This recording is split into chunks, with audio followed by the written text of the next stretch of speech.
আসসালামু আলাইকুম, সবাই কেমন আছেন? আমি আল্লাহর রহমতে অনেক ভালো আছি। যাই হোক, আমি আজকে বাচ্চাদের জন্য একটা মুরগির মাংসের নাস্তা বানাচ্ছি। সেটা হলো, আমি মুরগির মাংসটা একটু ভালোভাবে ভেজে নেব। একটু হলুদের গুঁড়ো, লবণ দিয়ে শুধু ভাজছি।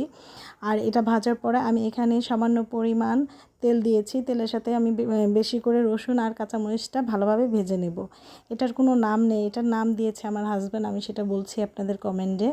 যাই হোক, আমি এটা ভালোভাবে ভেজে এখানে আমি একটু পানি অ্যাড করে দিব, কারণ মাংসটা একটু কষতে হবে। পানিটা অ্যাড করার পরে আমি এখানে দিয়ে দিব বারবিকিউ সস, পরিমাণ মতন দিব, কারণ বেশি দিলে একটু গন্ধ লাগে বারবিকিউ সসটা। আর এখানে আমি দিয়ে দিচ্ছি টমেটো সসটা, আমি পরিমাণে একটু বেশি দিব। আর একটু লবণ, একটু সামান্য পরিমাণ চিনি দিয়ে দিব। আর দেওয়ার সাথে সাথেই আমি মাংসটা দিয়ে দিব। আর এটা ভালোভাবে কষাবো। এটা দেখতে যতটা সুন্দর, খেতেও অনেকটা সুন্দর। যেহেতু আমি এটা নিজের থেকে বানিয়েছি, এটার কোনো নাম নেই। আর আমার হাজব্যান্ড এটার নাম দিয়েছে মাংসের আচার। এটা ওর খুব পছন্দ, আমার বাচ্চাদেরও পছন্দ।